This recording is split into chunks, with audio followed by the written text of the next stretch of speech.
শুরু হয়ে গেছে প্রেমের সপ্তাহ। প্রিয়জন বা কাছের মানুষকে গোলাপ উপহার দিয়ে প্রেম জানানোর মাধ্যমে শুভারম্ভ। কিন্তু এই বছরটা অন্যরকম। একই সামনে বিধানসভা ভোট, তার মধ্যে রাজ্যে চলছে এসআইআর। শুনানি কেন্দ্রে কাটছে দিন। গোলাপ কেনার আর সময় কোথায়? এবার তাই অন্য রোজ ডে পালন করলো তৃণমূল।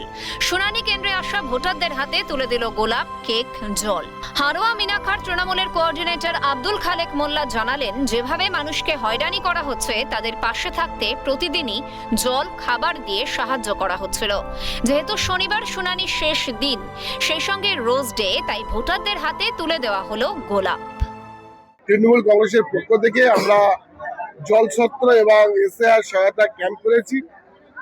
সেখানে আমরা প্রতিদিনের মতো চা, বিস্কুট, ললিপপ, ক্যাডবেরি সবকিছু দিয়ে থাকি। আজকে আমাদের লাস্ট হিয়ারিং, তাই আজকে বিশেষ করে রোজ ডে। আমরা প্রতিটি হিয়ারিংয়ে যারা এসছে তাদেরকে একটা করে গোলাপ, একটা কেক এবং জলের পট দিয়েছি। তাদেরকে আমরা হারোয়া বিধানসভা, মিনাখা বিধানসভার পক্ষ থেকে আমরা শুভেচ্ছা জানালাম যে আপনাদের সাথে এই বাংলার মুখ্যমন্ত্রী মমতা বন্দ্যোপাধ্যায়, সর্বদা সাধারণ সম্পাদক অভিষেক বন্দ্যোপাধ্যায় আপনাদের সাথে আছে। এটা বিজেপির চক্রান্ত আমরা নস্যাৎ করার প্রতিজ্ঞা নিয়েছেন আমাদের দিদি মমতা বন্দ্যোপাধ্যায়। এদিকে শুনানির শেষ দিনেও অভিযোগের অন্ত নেই। 2 থেকে 3 বার হিয়ারিং এ ডাকা হয়েছে, হাজিরাও দিয়েছেন। তারপরও যদি নাম কেটে যায়, সেই আশঙ্কায় ভুগছেন ভোটাররা। ওই ভুল ছিল, তাই ওই ইয়ে করেছে। কি বলছেন? ওই 6 জন ব্যক্তি দাবি করছে, 6টা সন্তান আমার বাপের, তার জন্য এসেছি। লাইন দিয়ে দাঁড়িয়ে আছি। খালেক ভাই পানি টানি দিয়েছে, জল দিয়েছে, কেক দিয়েছে, তার জন্য আজকে দই দিয়ে এখন ভালো আছি। আজ রোজ ডে। হ্যাঁ, দই দিয়ে। আমার লজিক্যালি ডিসক্রিপেন্সি।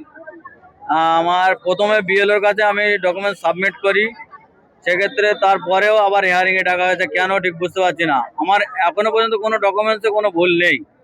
এটা সাধারণ মানুষের সম্পূর্ণ হয়রানি। আমাকে এই নিয়ে দুবার ডাকা হয়েছে। ফলে এটাতে আমরা তৃণমূল কংগ্রেসটা করি বলে এটা দোষ আমাদের, এটা আমরা বুঝতে পারছি পশ্চিমবঙ্গের যে বিজেপি সরকার যেভাবে মানুষকে হয়রানি এবং বিভ্রান্তির পথে ঠেলে দিয়েছে, এটাকে আমরা ধিক্কার জানাই। প্রেমের সপ্তাহের শেষ দিনকে বেছে নিয়েছে নির্বাচন কমিশন। সেই দিনই প্রকাশ পাবে চূড়ান্ত ভোটার তালিকা। এবার দেখার 14ই ফেব্রুয়ারি কতজনের মন ভাঙে নির্বাচন কমিশন, আর কতজনের ঠাঁই হয় চূড়ান্ত ভোটার তালিকায়। পঙ্কজ বিশ্বাসের রিপোর্ট, ক্যালকাটা নিউজ।